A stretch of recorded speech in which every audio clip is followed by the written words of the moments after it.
Hello दोस्तों, मेरा नाम पवन कुमार गुप्ता पीकेजी। शुरू करते हैं हमारा अगला chapter Newton's law of motion.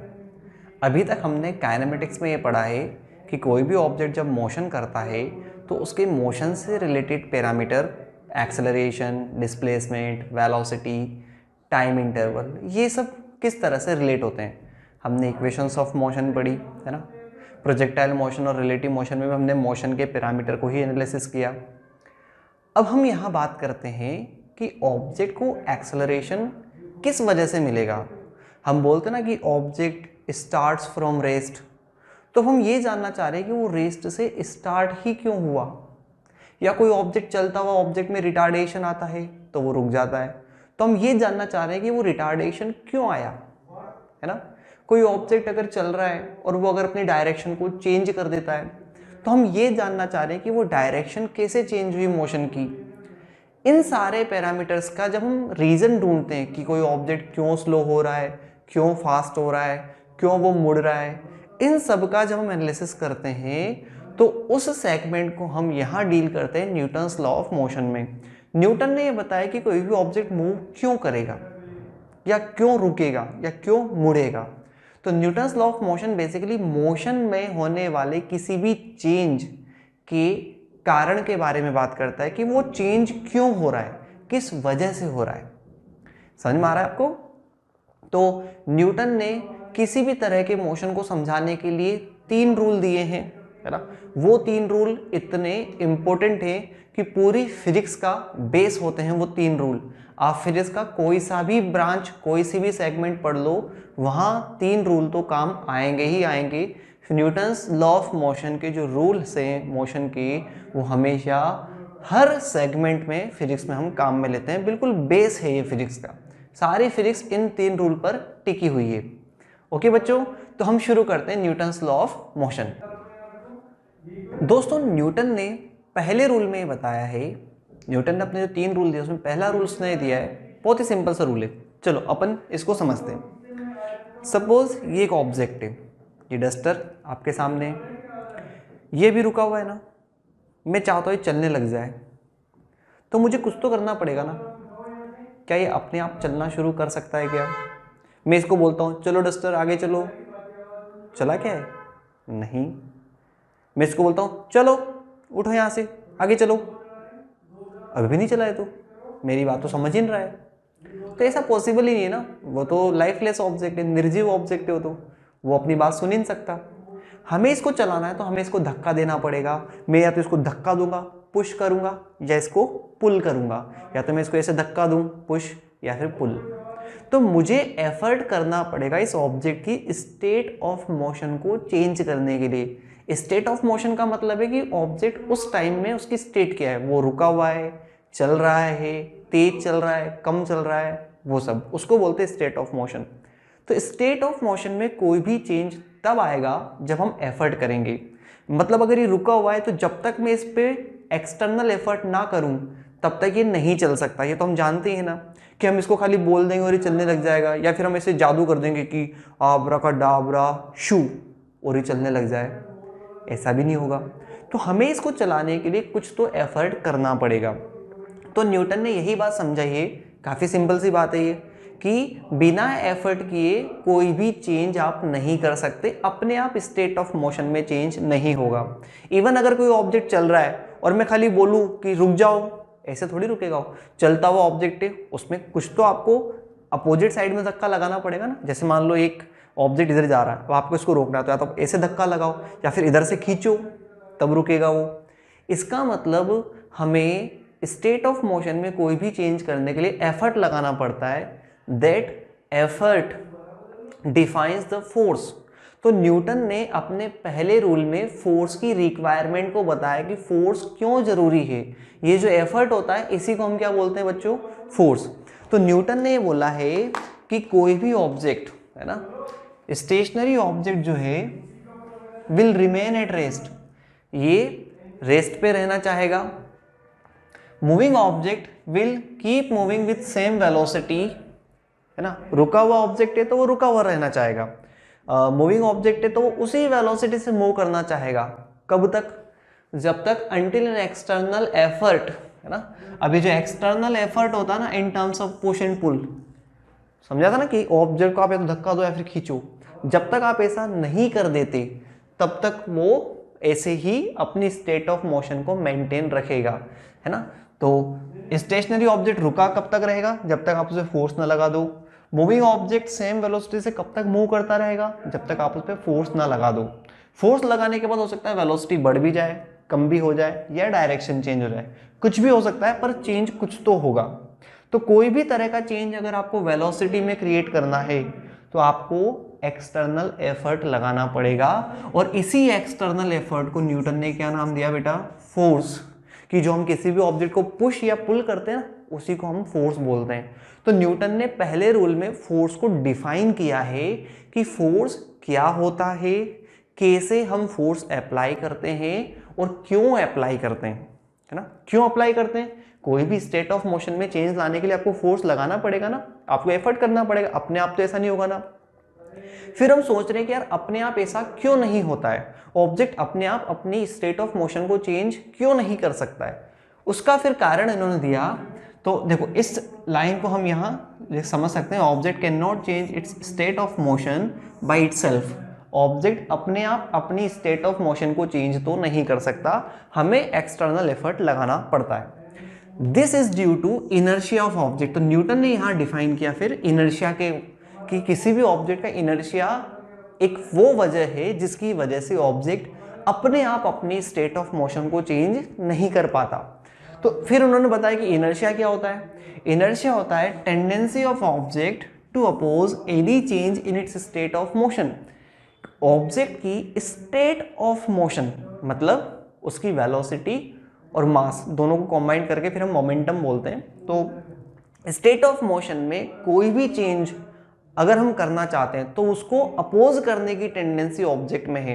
मतलब ऑब्जेक्ट नहीं चाहता कि कोई भी चेंज उसकी स्टेट में हो, वो अगर चल रहा है तो वो चलते रहना चाहता है, वो अगर रुका हुआ है तो वो रुके हुए रहना चाहता है। ऑब्जेक्ट तो ऐसा चाहता है, पर हमें उसकी मर्जी के अपोजिट जाके स्टेट ऑफ मोशन को चेंज करना पड़ेगा। तो ऑब्जेक्ट में टेंडेंसी क्यों है, उसके मास की वजह से। तो जो ऑब्जेक्ट की टेंडेंसी होती है, जिसका नेचर होता है, ये ऑब्जेक्ट का एक गुण है जिसकी वजह से उसमें ऐसा होता है। उस गुण को हमने क्या बोल दिया, उसके उस नेचर को हमने क्या बोल दिया, इनर्शिया। तो इनर्शिया अब उसको हम रिलेट करते हैं मास से, कि ऑब्जेक्ट जितना ज़्यादा भारी होगा, ऐसे सोचो जैसे मान लो एक मोटा आदमी है ना, तो वो अगर मान लो एक जगह बैठा है तो वो बैठा ही रहना चाहेगा, वो नहीं चाहेगा कि वो उठ के कोई मेहनत का काम करे। क्यों, क्योंकि उसका मास ज़्यादा है, वजन ज़्यादा है, वो थकेगा। तो उसकी नेचुरल टेंडेंसी कि वो जिस कंडीशन में वो उसी कंडीशन में पड़े रहना चाहता है। और मान लो आप उसको बोलते हो कि नहीं नहीं काम कर काम कर, आपने उस पर फोर्स लगा दिया बहुत ज़्यादा, आपने उसको प्रेशराइज कर दिया, तो वो फिर अपनी मर्जी के अपोजिट फिर काम करेगा, क्योंकि आप उसको फोर्स कर रहे हो, है ना।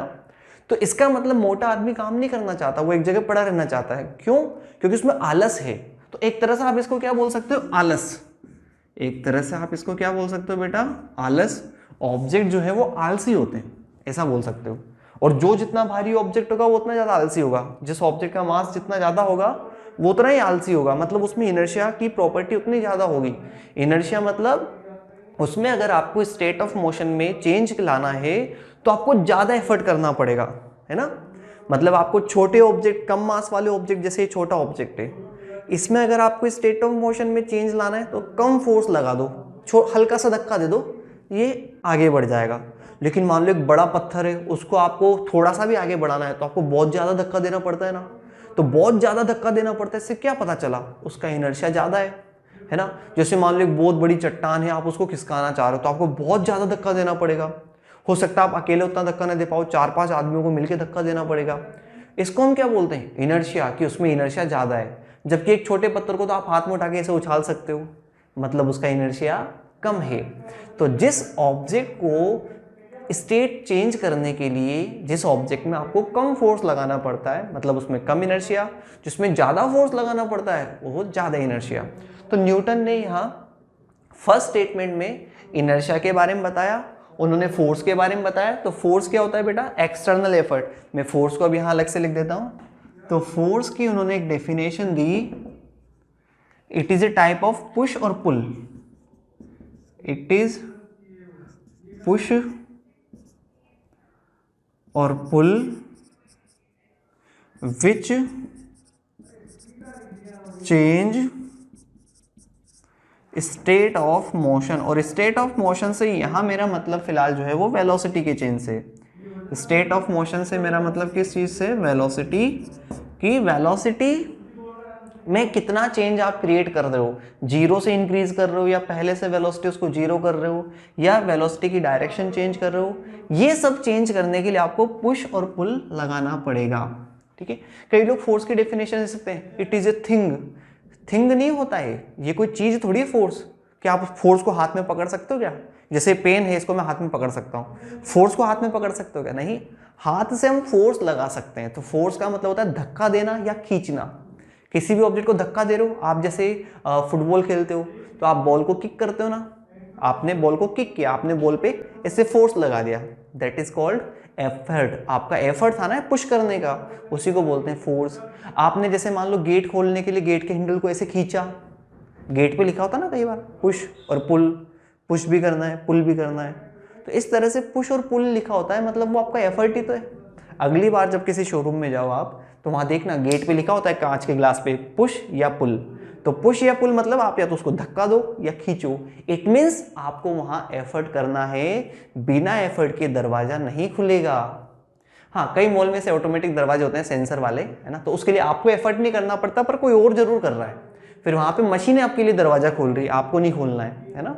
तो हमेशा ध्यान रखना, फोर्स तो लग ही रहा होता है, कोई भी स्टेट ऑफ मोशन को चेंज अगर आपको करना है तो ध्यान रखना न्यूटन का फर्स्ट लॉ जो है वो इस बारे में बात करता है कि स्टेट ऑफ मोशन अपने आप चेंज नहीं होगा, आपको वो स्टेट ऑफ मोशन में चेंज करने के लिए कुछ एफर्ट करना पड़ेगा। जो एफर्ट आप करते हो उसको बोलते हैं फोर्स, और जिस वजह से आपको एफर्ट करना पड़ता है उसको बोलते हैं इनर्शिया, क्योंकि इनर्शिया की वजह से ऑब्जेक्ट आलस फील करता है अपनी स्टेट ऑफ मोशन को चेंज करने में। बच्चों, इनर्शिया को समझते हैं अब तीन केस में। तीन तरह के इनर्शिया को हम क्लासिफाई कर सकते हैं, इनर्शिया को तीन कैटेगरी में: inertia of rest, inertia of motion, inertia of direction. Rest वाला इनर्शिया का मतलब क्या है कि जो ऑब्जेक्ट एक जगह रुका हुआ है वो तब तक रुका रहेगा जब तक उस पर एक्सटर्नल फोर्स ना लगे, है ना। Object stationary will try to remain at rest when external force is applied. जब तक ऐसा ना हो जाए तब तक वो रुका रहेगा। इनर्शिया ऑफ मोशन मतलब मूविंग ऑब्जेक्ट सेम स्पीड से मूव करता जाना चाहेगा, कब तक? जब तक उस पर एक्सटर्नल फोर्स ना लगा दें। इनर्शिया ऑफ डायरेक्शन कि ऑब्जेक्ट अगर किसी एक डायरेक्शन में जा रहा है तो वो तब तक जाता जाएगा जब तक उस पर एक्सटर्नल फोर्स ना लगे, है ना। मतलब अपने आप नहीं मुड़ेगा, अपने आप स्पीड चेंज नहीं होगी या अपने आप चलना शुरू नहीं करेगा, इस सब के लिए आपको फोर्स लगाना पड़ेगा। Example, passenger sitting in vehicle are pushed backward. जैसे मान लो एक व्हीकल है ना, ये व्हीकल पे एक पैसेंजर बैठा हुआ है ना। अब जैसे ये व्हीकल रुका हुआ है, पर्सन भी रुका हुआ है, सोचो व्हीकल अचानक से चलना शुरू कर दे ना। कई बार होता है ना, कोई गाड़ी झटके से स्टार्ट होती है, आप बाइक पे बैठे होंगे, है ना, आप पीछे बैठो बाइक पर, किसी ने जो बाइक चला रहा है उसने अचानक से रेस खींच दी, अब आप ऐसे एकदम पीछे गिरते हो, ऐसा फील होता है ना आपको कि आप एकदम पीछे जा रहे हो, ऐसे महसूस किया होगा ना आपने। ऐसा क्यों होता है? क्योंकि देखो जैसे ही व्हीकल सडनली स्टार्ट हुआ तो जो देखो लोअर पार्ट ऑफ बॉडी है वो तो व्हीकल के कांटेक्ट में, पैर जो है वो फ्लोर पे रखे हुए हैं, पर्सन खुद सीट पे बैठा हुआ है, तो जो कमर से नीचे का हिस्सा है, कमर से नीचे का हिस्सा तो व्हीकल के कांटेक्ट में, वो तो आगे चलना शुरू कर देता है क्योंकि उसको चलाया किसने? व्हीकल के कांटेक्ट में, इसलिए व्हीकल उसको चला देगा। लेकिन देखो अपर पार्ट ऑफ बॉडी, मान लो ये पर्सन सीट पे टिक के नहीं बैठा है, पीछे बैठा, बाइक में तो ऐसा कुछ होता ही नहीं है ना सपोर्ट, तो मान लो अपर पार्ट ऑफ बॉडी, इसको कौन चलाएगा फिर? इसको कौन चलाएगा? इसको को तो कोई नहीं चला रहा है। लोअर पार्ट ऑफ बॉडी तो व्हीकल के कांटेक्ट में, उसको तो व्हीकल ने चला दिया। अपर पार्ट ऑफ बॉडी वो तो वहीं पे रहना चाहेगा, वो आगे क्यों जाना चाहेगा? तो होता क्या है कि व्हीकल तो आगे चल जाता है, ये अपर पार्ट ऑफ बॉडी यहीं पे रहता है, तो ऐसा लगता है फिर ये सीट पीछे से, ऐसा लगता है पर्सन को कि सीट पीछे उसकी तरफ आई, मतलब पर्सन को ऐसा लगेगा कि वो सीट की तरफ गया, है ना। इसको हम बोलते हैं इनर्शिया ऑफ रेस्ट, कि पर्सन का लोअर पार्ट तो मूव करना शुरू कर देता है लेकिन अपर पार्ट जो है वो रेस्ट पे रहता है, अचानक मूव नहीं कर पाता। हाँ, पर्सन को पीछे की तरफ धक्का तब नहीं लगेगा जब वो पहले से ही सीट पे चिपक के बैठ जाए। भाई सीट के अगर वो चिपक के बैठ जाए तो और कहाँ पीछे जाएगा, सीट तोड़ के थोड़ी पीछे निकलेगा वो, है ना।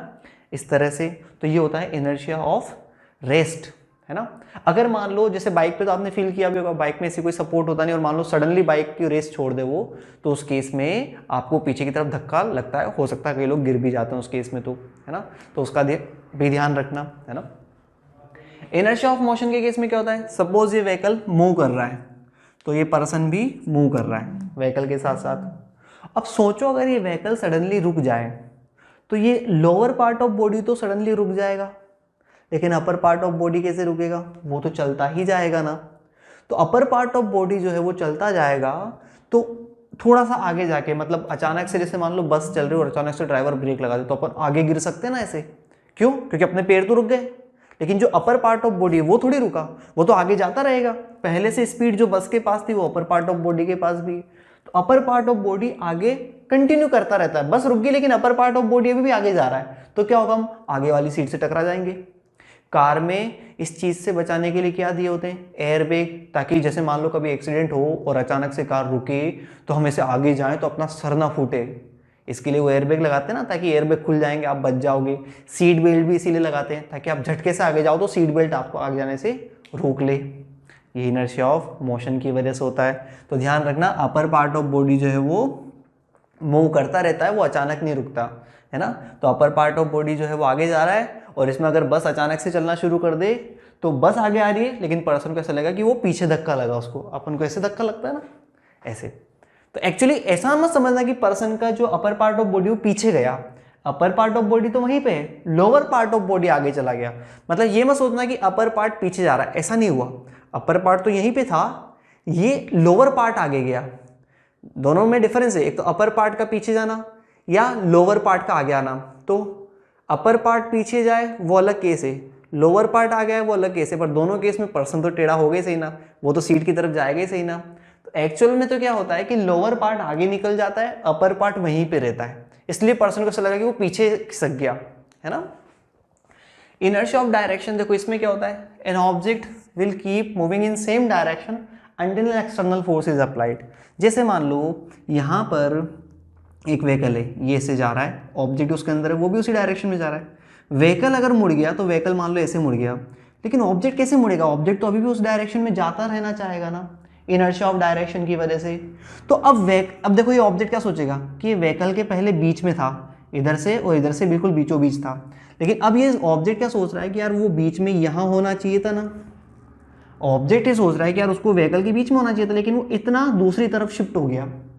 तो ऐसा लगता है ना कि जैसे मान लो व्हीकल लेफ्ट साइड मुड़ रहा है, व्हीकल अगर राइट साइड मुड़ रहा है तो हमें लेफ्ट साइड धक्का लगता है ना। ऐसे ही मान लो कभी आपने ऐसा पहाड़ी रास्तों पे गए, वहाँ पे गाड़ियाँ ऐसे बार बार मुड़ती है तो आपको ऐसे बार बार साइड में धक्का लगता है, कई बार एंजॉय भी आता होगा, है ना, मज़ा भी आता है उसमें, तो और उल्टी भी हो जाती है कई लोगों को तो उस वजह से, है ना।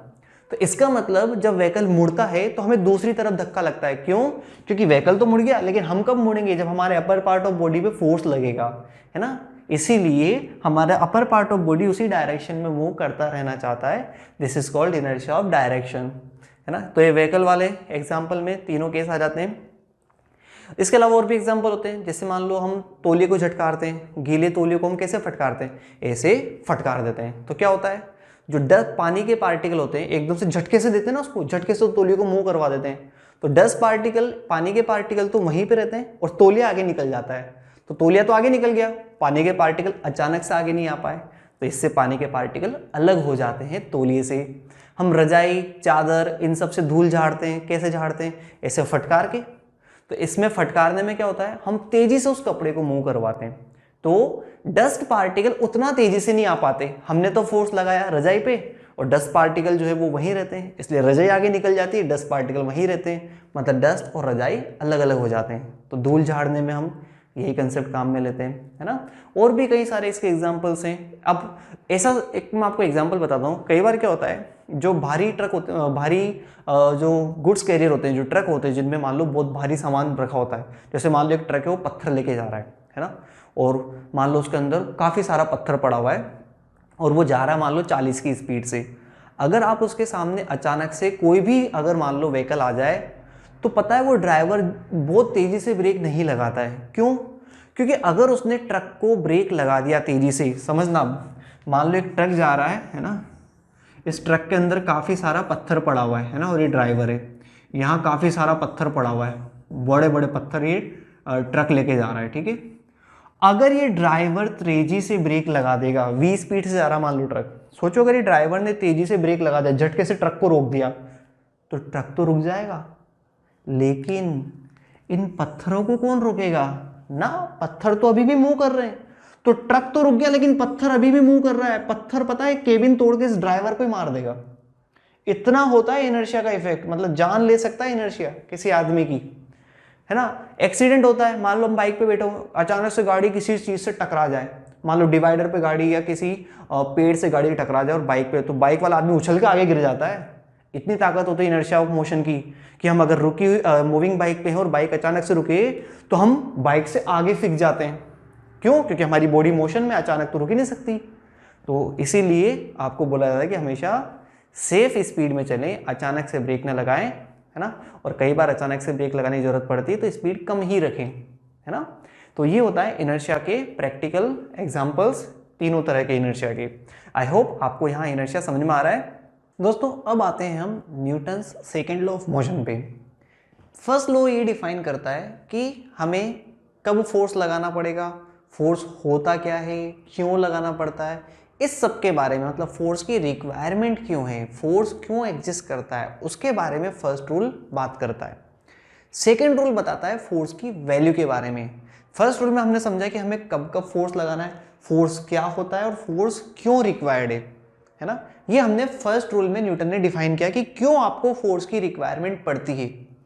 दूसरे रूल में न्यूटन ने बताया कि कितना फोर्स चाहिए आपको। भाई पहले रूल में हमें समझ में आ गया, ठीक है भाई फोर्स कुछ होता है, हमें फोर्स लगाना पड़ेगा।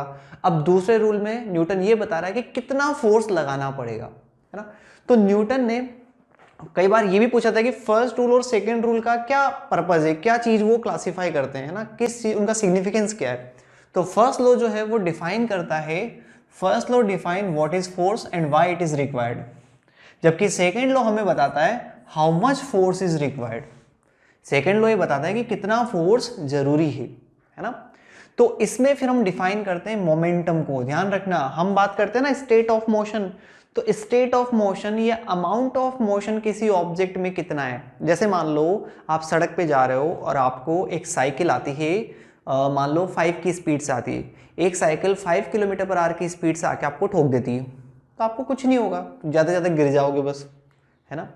लेकिन अगर एक ट्रक 5 की स्पीड से आता और आपको ठोकता है, अब आपको बहुत कुछ होगा, है ना। ट्रक का मास बहुत ज़्यादा है। क्या फ़र्क है साइकिल और ट्रक में? मास। साइकिल हल्की सी, आप उठा भी सकते हो साइकिल को, तो ट्रक को थोड़ी आप उठा सकते हो, ट्रक तो बहुत भारी है ना। तो चाहे वेलोसिटी सेम हो लेकिन मास अगर ज़्यादा है तो इसका मतलब उसमें अमाउंट ऑफ मोशन भी ज़्यादा होगा। तो मोमेंटम किस चीज़ को रिप्रेजेंट करता है? अमाउंट ऑफ मोशन को, है ना। मतलब आपको उस ट्रक को 5 की स्पीड देने में बहुत ज़्यादा एफर्ट करना पड़ा होगा बजाय उस साइकिल को 5 की स्पीड देने में, है ना। जैसे आप साइकिल को 5 की स्पीड तो आप अकेले भी दे सकते हो, ट्रक को आप 5 की स्पीड दोगे आपकी जान निकल जाएगी। कितना देर तक धक्का देना पड़ेगा उसको, हो सकता है आप अकेले दे ना पाओ धक्का। इसका मतलब मोमेंटम जो होता है वो मास और वेलोसिटी दोनों का कॉम्बाइंड होता है, दोनों का मल्टीपल होता है ना। तो momentum is mass into velocity, velocity vector है इसलिए मोमेंटम भी वेक्टर है। यूनिट क्या हो जाएगी? देखो मास का मतलब होता है केजी, वेलोसिटी का मतलब मीटर इंटू सेकेंड, तो इसकी यूनिट होती है केजी इंटू मीटर पर सेकेंड। डायमेंशन क्या हो जाएगी बेटा? केजी कितनी बार है? केजी मतलब मास एक बार, मीटर मतलब लेंथ एक बार, सेकेंड टाइम एक बार है लेकिन नीचे है ना, ऊपर जाके -1 पावर हो जाएगी ना टाइम की, तो m1 l1 t -1 ये इसकी डायमेंशन। अब न्यूटन ने बताया सेकेंड लॉ में कि किसी भी ऑब्जेक्ट पे जब आप फोर्स लगाते हो, क्यों लगाते हो? उसका वेलोसिटी चेंज करने के लिए, मतलब स्पीड कम करोगे, ज़्यादा करोगे, डायरेक्शन चेंज करोगे, तो हर केस में मोमेंटम चेंज होगा ना। तो मोमेंटम चेंज होना मतलब फोर्स का इफेक्ट क्या है? मोमेंटम को ही तो चेंज करना चाह रहे हैं हम। मोमेंटम रिप्रेजेंट करता है स्टेट ऑफ मोशन को, है ना।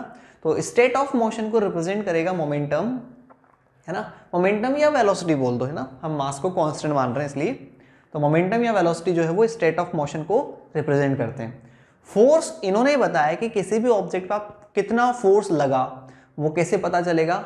उसमें मोमेंटम कितना जल्दी चेंज हो रहा है, rate of change in momentum, rate of change in momentum with respect to time, कि टाइम के साथ मोमेंटम जल्दी जल्दी चेंज हो रहा है या धीरे धीरे चेंज हो रहा है? मतलब किसी ऑब्जेक्ट की वेलोसिटी आप बढ़ा रहे हो, अगर आप वेलोसिटी धीरे धीरे बढ़ा रहे हो आराम से, मतलब आप कम फोर्स लगा रहे हो। आपको वेलोसिटी जल्दी बढ़ानी है तो ज्यादा फोर्स लगाना पड़ेगा। जल्दी वेलोसिटी बढ़ाने का मतलब मोमेंटम जल्दी जल्दी चेंज करोगे ना आप।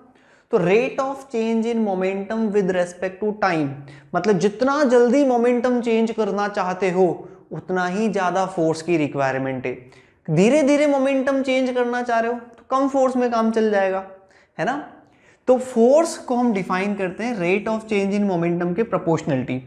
जब भी प्रोपोर्शनल साइन हटाते हैं, प्रोपोर्शनल का मतलब ये होता है कि rate of change in momentum, momentum के चेंज होने की रेट बढ़ाओगे तो फोर्स भी बढ़ेगा। लेकिन कितना बढ़ेगा? डबल होगा, ट्रिपल होगा, 4 टाइम्स होगा, कैसे पता चलेगा? वो डिपेंड करता है इस प्रोपोर्शनलिटी कांस्टेंट पे। प्रोपोर्शनलिटी कांस्टेंट जितना ज़्यादा होगा ना उतना तेज इंक्रीमेंट आता है, फिर मतलब उतने मल्टीपल इंक्रीमेंट आता है कि अगर आपने इसको यहाँ डबल किया और प्रोपोर्शनलिटी कांस्टेंट जो है वो 1 है तो यहाँ डबल तो यहाँ भी डबल। प्रोपोर्शनलिटी कांस्टेंट अगर 2 है तो यहाँ double into double 4 times. Proportionality constant 3 है तो डबल इंटू 3 6 टाइम्स का चेंज, ऐसे, है ना। तो यहाँ आप डबल करोगे वहाँ 6 टाइम्स चेंज हो जाएगा। तो प्रोपोर्शनलिटी कांस्टेंट फिर एक्सपेरिमेंट से जब कैलकुलेट करते हैं तो यहाँ कितना आता है 1, कि जो rate of change in momentum है एग्जैक्टली उतना ही फोर्स होता है ना। तो ये के की वैल्यू एक्सपेरिमेंट से कैलकुलेट करते हैं, है ना। के क्या है यहाँ? एक प्रोपोर्शनलिटी कांस्टेंट है। ध्यान रखना प्रोपोर्शनलिटी साइन को जब भी हटाते हैं एक प्रोपोर्शनलिटी कांस्टेंट लगाना पड़ता है, उसकी वैल्यू एक्सपेरिमेंट से पता की जाती है, ठीक है। तो प्रोपोर्शनलिटी कांस्टेंट की वैल्यू एक्सपेरिमेंट से आती है 1, मतलब एफ होता है dp/dt, मतलब मोमेंटम चेंज होने की rate with respect to time, it is force, है ना। फिर देखो एवरेज फोर्स क्या हो जाएगा? जब भी रेट वर्ड आता है, मैंने डिफरेंशिएशन में सिखाया था ना, रेट मतलब फॉर्मूला आएगा डिवीजन के फॉर्म में, तो momentum change upon time, this is what average force. Momentum को क्या लिखोगे? Mass into velocity.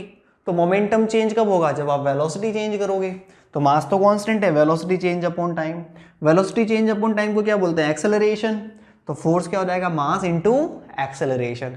Average acceleration लिखोगे तो एवरेज फोर्स आ जाएगा, इंस्टेंटेनियस एक्सेलरेशन लिखोगे तो इंस्टेंटेनियस फोर्स आ जाएगा।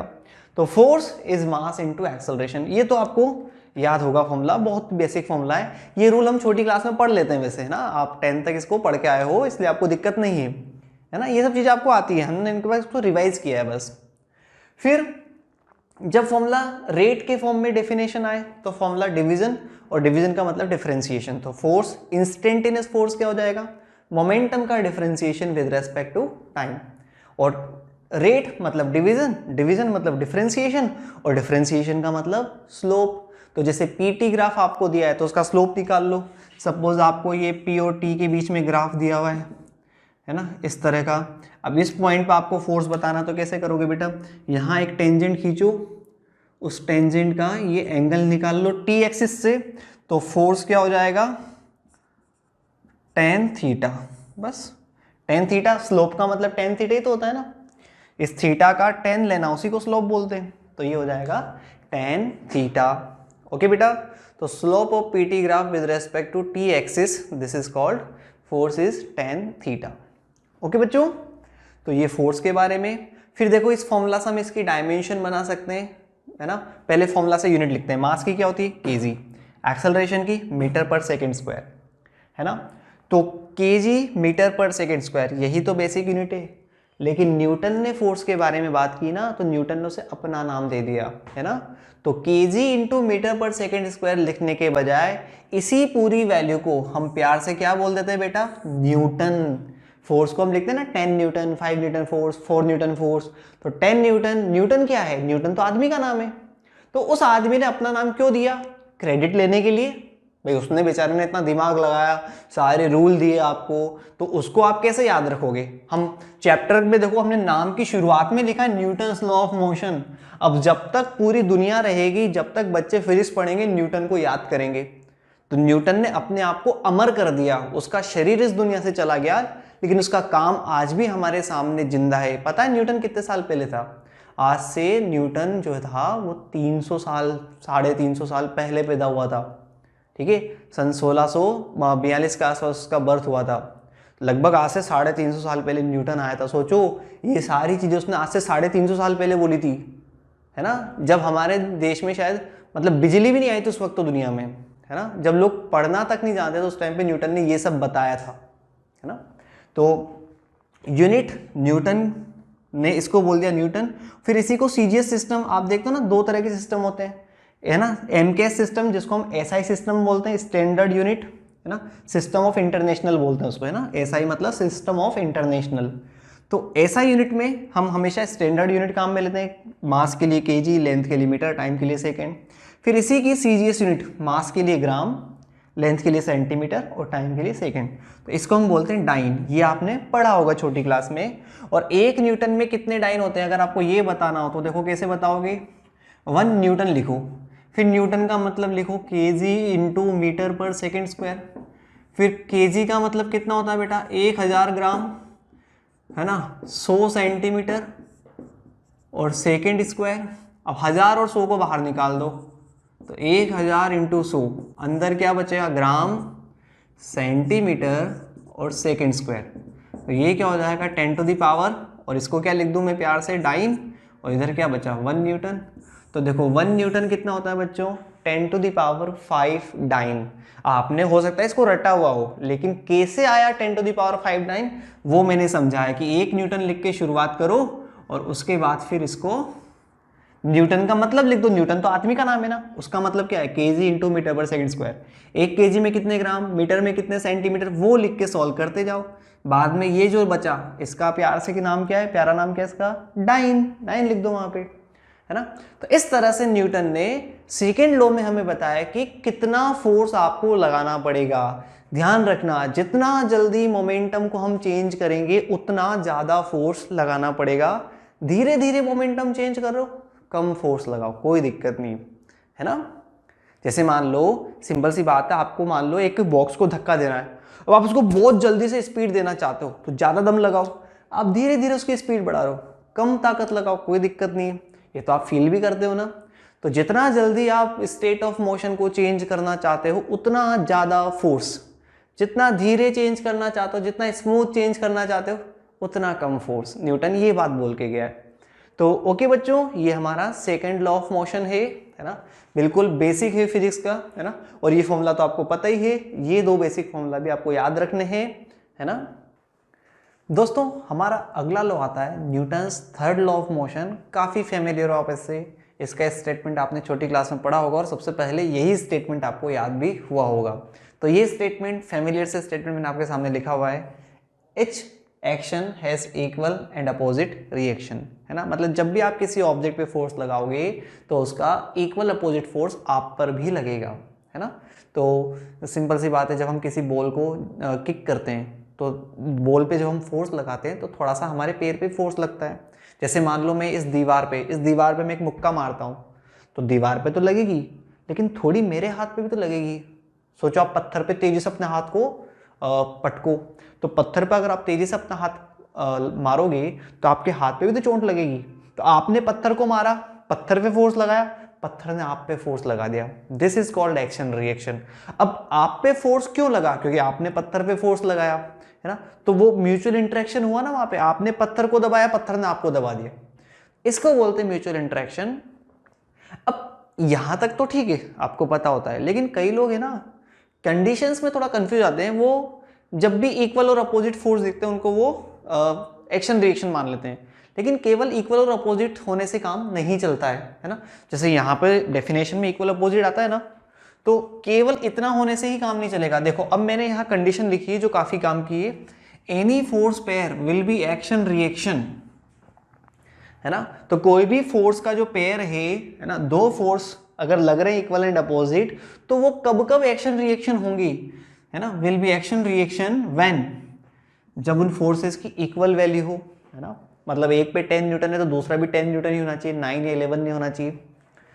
Must act in opposite direction on 2 different object. ये भी बात सही है कि 2 अलग अलग ऑब्जेक्ट पे लगे, मैंने पत्थर पे फोर्स लगाया तो पत्थर मुझ पे फोर्स लगा रहा है, तो हो गया ना 2 अलग ऑब्जेक्ट, मैंने पत्थर पे लगाया, पत्थर ने मुझ पे लगाया, तो एक 2 डिफरेंट ऑब्जेक्ट पे लगा। जिधर मैंने पत्थर पे लगाया पत्थर ने उसके अपोजिट लगाया मुझ पे, अपोजिट डायरेक्शन, इक्वल वैल्यू। यहां तक भी ठीक है ना, बच्चों को ये याद रहता है। तीसरी कंडीशन भी है, फोर्स जो है वो एक दूसरे की वजह से होने चाहिए, है ना। अब हम इसमें किसी को रीजन या किसी को प्रोडक्ट नहीं बोल सकते कि इसकी वजह से ये आ रहा है या उसकी वजह से वो हो रहा है, ऐसा नहीं बोल सकते। बट फिर भी हम ये बोलेंगे कि म्यूचुअल इंटरेक्शन से वो दोनों प्रोड्यूस हुए होंगे। ये यहाँ पे मस्ट है कि दोनों एक दूसरे की वजह से आ रहे हैं, है ना। जैसे यहाँ पे समझना, अब इन सारी चीज़ों को मैं क्लियर करता हूँ। जैसे मान लो एक ब्लॉक है, एक ब्लॉक इधर है ना। एक आदमी इस पे धक्का लगा रहा है, मान लो एक आदमी ने इस ब्लॉक पे धक्का लगाया अपने हाथों से, ठीक है। एक आदमी ने अपने हाथों से इस ऑब्जेक्ट पे धक्का लगा दिया, है ना। और इसने कितना फोर्स लगाया इस पे, मान लो 10 न्यूटन फोर्स लगाया। एक आदमी ने, है ना, एक दूसरे आदमी ने एक और इस ब्लॉक पे भी फोर्स लगाया और इसने इस ब्लॉक पे इधर की तरफ 10 न्यूटन फोर्स लगा दिया, है ना। ध्यान समझना, देखो दोनों फोर्सेस इक्वल हैं, दोनों दो अलग ऑब्जेक्ट पे लग रहे हैं, दोनों फोर्स इक्वल हैं, दो अलग ऑब्जेक्ट पे लग रहे हैं, अपोजिट डायरेक्शन में भी लग रहे हैं। तो क्या ये एक्शन रिएक्शन पेयर है क्या? इक्वल वैल्यू, ठीक है, फुलफिल हो रहा है। अपोजिट डायरेक्शन, फुलफिल हो रहा है। ऑन डिफरेंट ऑब्जेक्ट, यहाँ तक भी फुलफिल हो रहा है। शुरू की दो कंडीशन को तो ये दोनों पेयर फुलफिल कर रहे हैं, लेकिन क्या ये एक दूसरे की वजह से आ रहे हैं? भाई वो तो एक बाय लक चांस की बात थी कि इसने 10 न्यूटन लगाया तो इसने भी 10 न्यूटन लगाया, वो किस्मत की बात थी। ये 11 या 12 भी तो लगा सकता था, इसको थोड़ी पता कि अगले ने कितना लगाया है। तो इसका मतलब ये 10 न्यूटन वाला फोर्स और ये 10 न्यूटन वाला फोर्स, इनको एक्शन रिएक्शन नहीं बोल सकते। ऐसा नहीं कि ये 10 न्यूटन लगाएगा तो ये भी 10 न्यूटन ही लगाएगा, ऐसी कोई गारंटी थोड़ी है। हो सकता है ये 12 न्यूटन भी तो लगा सकता था, है ना। तो वो तो ठीक है, मान लो 10 लगा दिया, वो अलग बात है, लेकिन इस 10 की वजह से इधर भी 10 लग रहा है, ऐसा तो कोई रिलेशन नहीं है ना। इसका मतलब ये एक्शन रिएक्शन आप नहीं बोलोगे। क्यों? क्योंकि तीसरी कंडीशन इसमें फुलफिल नहीं हो रही है। फोर्सेस एक दूसरे की वजह से थोड़ी आ रहे हैं, ऐसा थोड़ी कि यहाँ 10 लगाया तो यहाँ भी 10 ही आएगा, यहाँ तो 11 12 कुछ भी हो सकता था। वो तो किस्मत की बात थी कि 10 ही लगा, इसलिए इसको एक्शन रिएक्शन नहीं बोलेंगे, है ना। तो फिर एक्शन रिएक्शन कैसे बोलेंगे? देखो अब इसमें से एक डायग्राम को हटा दो, है ना। अब देखो ऑब्जेक्ट ने, जैसे मान लो मैं दीवार को धक्का देता हूं 10 न्यूटन से, तो बदले में दीवार भी तो मुझे धक्का देती है। इसको बोलते हैं एक्शन रिएक्शन, कि मैंने दीवार को धक्का दिया तो बदले ने दीवार ने मुझ पे भी फोर्स लगा दिया। This is called action reaction. देखो 10 न्यूटन और इसकी वैल्यू सेम आएगी, ये 10 न्यूटन ये भी 10 Newton, opposite direction on different object, एक दीवार ऑब्जेक्ट पे है दूसरा पर्सन पे है। और तीसरा रूल कि जब मैंने दीवार को धक्का दिया तभी तो मुझ पे धक्का लगा, है ना। तो ये म्यूचुअल इंटरेक्शन हो गया ना। मैं दीवार को धक्का दूंगा, दीवार मुझे धक्का देगी, कंफर्म है, और सेम वैल्यू से धक्का देगी। इसका मतलब इसको हम एक्शन रिएक्शन पेयर बोलेंगे, है ना, क्योंकि यहां पे मुझ पे धक्का तभी लगेगा जब मैं दीवार को धक्का दूंगा, है ना बच्चों। तो इसीलिए इसको एक्शन रिएक्शन पेयर इस केस में बोलेंगे, मतलब ये दोनों एक्शन रिएक्शन फोर्स है ना।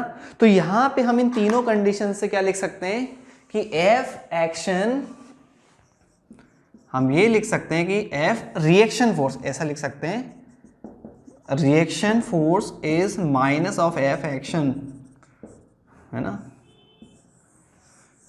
मतलब रिएक्शन फोर्स जो है वो एक्शन फोर्स से अपोजिट होता है। माइनस, वेक्टर में माइनस आने का मतलब क्या है? Opposite vector. मतलब अगर ये प्लस 10 आई के पे तो रिएक्शन फोर्स माइनस 10 आई के, ये 5 जे के पे तो रिएक्शन फोर्स माइनस 5 जे के। मतलब अपोजिट डायरेक्शन में रिएक्शन फोर्स लगेगा डिफरेंट ऑब्जेक्ट पर, दोनों साइमल्टेनियसली लगेंगे, ठीक है। Must be produced by mutual interaction, है ना। और साइमल्टेनियस होता है, इसमें कोई टाइम डिले नहीं होता कि जैसे मैं दीवार को मारूंगा फिर 2 सेकंड बाद दीवार मुझ पे मारेगी, इसमें कोई टाइम डिले नहीं होता है, हाथवांत होता है। मैं दीवार को मारूंगा, हाथवांत मेरे भी लग जाएगी, है ना। तो ध्यान रखना, एक्शन रिएक्शन पेयर में कोई टाइम डिले नहीं होता है, एकदम हाथवांत होता है, एक्शन करते ही हाथवांत रिएक्शन होता है ना। तो ये हमारे पास third law of motion, basic rule. इसको समझने के लिए हम एक एग्जांपल लेते हैं। जैसे मान लो एक टेबल है ना, एक टेबल पे हमने एक ऑब्जेक्ट को रख दिया। ये ऑब्जेक्ट देखो नीचे गिरना चाहेगा कि नहीं चाहेगा, ये बताओ। बिल्कुल गिरना चाहेगा, ये ऑब्जेक्ट नीचे गिरना चाहेगा। किसकी वजह से? इसका वेट, इसका वेट है ना, ये वेट इसको गिराने का काम करेगा, mg। तो ये नीचे गिर क्यों नहीं रहा है? जैसे मान लो ये डस्टर है, अगर मैं इसको ऐसे रख दूं तो नीचे गिर जाएगा। मैंने इसको हाथ पे रखा, है ना, जैसे मैं यहाँ रखता तो देखो नीचे गिरा, इतना ही गिरा, लेकिन यहाँ से यहाँ तक कौन लेके आया? ग्रेविटी। अब क्यों नहीं जा रहा है नीचे? क्या ग्रेविटी खत्म होगी? नहीं, ग्रेविटी तो लग रही है। तो फिर अब नीचे क्यों नहीं जा रहा है? क्योंकि अब इस पे मेरा हाथ ऊपर की तरफ फोर्स लगा रहा है ना, डस्टर तो नीचे गिरना चाह रहा है, इसीलिए वो मेरे हाथ को नीचे ले जाना चाह रहा है। अब चलो डस्टर में तो पता नहीं चलता कि हाथ नीचे जाना चाह रहा है। सोचो मैं 100 किलो का पत्थर रख दूं मेरे हाथ पे, तो क्या मैं उसको ऐसे एक हाथ से रोक पाऊंगा 100 किलो के पत्थर को? नहीं, 100 किलो का पत्थर तो मेरे हाथ को नीचे ले जाएगा, मैं नीचे गिर जाऊंगा उसकी वजह से इवन। तो इसका मतलब ये जो डस्टर है वो मेरे हाथ को दबाना चाह रहा है। तो मेरा हाथ नीचे जाने से रोकने के लिए मैं फिर मस्कुलर फोर्स लगा रहा हूं ना ऊपर की तरफ, मैं अपने हाथ को टाइटली पकड़ा हूं, मतलब मैंने मसल फोर्स से इस ऑब्जेक्ट को ऊपर पुश किया हुआ है। ऑब्जेक्ट मुझे पुश कर रहा है, ऑब्जेक्ट मेरे हाथ को नीचे पुश कर रहा है, मैं बदले में ऑब्जेक्ट को ऊपर पुश कर रहा हूं। तो एक्शन किस पे हुआ? मेरे हाथ पे। मैंने रिएक्शन कर दिया किस पे? ऑब्जेक्ट पे। ये होता है एक्शन रिएक्शन, है ना। तो इसमें देखो, अगर हम इसको देखें तो इस mg की वजह से क्या हुआ? ऑब्जेक्ट ने टेबल को प्रेस किया। तो अब देखो मैं थोड़ा सा गैप क्रिएट कर रहा हूं डायग्राम में ताकि आपको मैं समझा सकूं ना। तो देखो mg की वजह से क्या हुआ बच्चों? mg की वजह से ये ऑब्जेक्ट जो है वो सारा का सारा वेट किसको फील हो रहा है? टेबल को ही तो फील हो रहा है ना। तो देखो इस टेबल पे क्या लग रहा है बेटा? सारा का सारा वेट, इसको हम बोलते हैं नॉर्मल फोर्स। तो सारा का सारा वेट किस पे आया? टेबल पे। बदले में टेबल क्या करेगी? बदले में टेबल अपोजिट डायरेक्शन में फोर्स लगा देगी, जिसको हम बोलते हैं नॉर्मल रिएक्शन फोर्स, है ना। तो ध्यान रखना, ये रिएक्शन फोर्स कौन सा है? ये जो नॉर्मल है। अब इसमें कई लोग कंफ्यूज रहते हैं कि एक्शन रिएक्शन किसको बोलते हैं। ध्यान रखना, इस नॉर्मल को और इस mg को एक्शन रिएक्शन नहीं बोलते, क्योंकि ये mg भी ऑब्जेक्ट पे लगा और ये वाला नॉर्मल भी ऑब्जेक्ट पे लगा। ये एक्शन रिएक्शन नहीं है, क्योंकि डिफरेंट ऑब्जेक्ट पे कहां है। ये दोनों नॉर्मल आपस में एक्शन रिएक्शन है ना। तो देखो ये क्या है? Action by object on table. Object ने टेबल को प्रेस किया ना, ये एक्शन हुआ। तो बदले में क्या किया? बदले में रिएक्शन बाय टेबल, टेबल ने भी तो रिएक्शन लगाया ऑन ऑब्जेक्ट। तो this is called reaction force, है ना। इस तरह से एक्शन रिएक्शन फोर्स की हम बात करते हैं बच्चों, है ना। ठीक है, तो इस तरह से एक्शन रिएक्शन फोर्स होते हैं, है ना। हम इस नॉर्मल और इस mg को एक्शन रिएक्शन नहीं बोलते। क्यों? चाहे वो इक्वल वैल्यू के हों, चाहे वो अपोजिट डायरेक्शन में हो, लेकिन दोनों एक ही ऑब्जेक्ट पे लग रहे ना, इसलिए वो एक्शन रिएक्शन नहीं होते, है ना। तो बच्चों चीजें समझ में आ रही है ना। तो ये काफी बेसिक रूल है। हम जब चलते हैं, अब देखो कई चीजों में एक्शन रिएक्शन होता है ना। जब हम चलते हैं तो हम जमीन को धक्का देते हैं, बदले में जमीन हमें धक्का देती है, ये एक्शन रिएक्शन हो गया। हम किसी रस्सी को खींचते हैं तो रस्सी हमें ऊपर खींचती है, ये एक्शन रिएक्शन हो गया। हम किसी पर्सन को ऐसे धक्का दें तो उतना ही धक्का हमें भी लगता है, ये एक्शन रिएक्शन हो गया। आप किसी को थप्पड़ मारो, वो भी आपको थप्पड़ मारेगा, हाथों हाथ, ये एक्शन रिएक्शन हो गया, है ना। तो इस तरह से एक्शन रिएक्शन हर जगह बिल्कुल नेचर का बेसिक रूल है कि हर एक्शन का इक्वल एंड अपोजिट रिएक्शन होता है। हालांकि थप्पड़ के केस में हो सकता है ज़्यादा रिएक्शन हो जाए, आप किसी को एक मारो और आपके वो 10-12 मार दे, तो थोड़ा ध्यान रखना वहाँ पे, है ना बच्चों। तो ये बेसिक यहाँ पे मैंने आपको तीनों लॉ और जो मोशन के थे वो इंट्रोड्यूस किए। काफ़ी बेसिक रूल है ना, थ्योरेटिकल पार्ट है, ये आपको अच्छे समझ में आएगा तो हमें फिर न्यूमेरिकल्स में भी काफ़ी मज़ा आएगा। आई होप बच्चों आपको यहाँ तक ये तीनों रूल काफ़ी अच्छे से समझ में आ चुके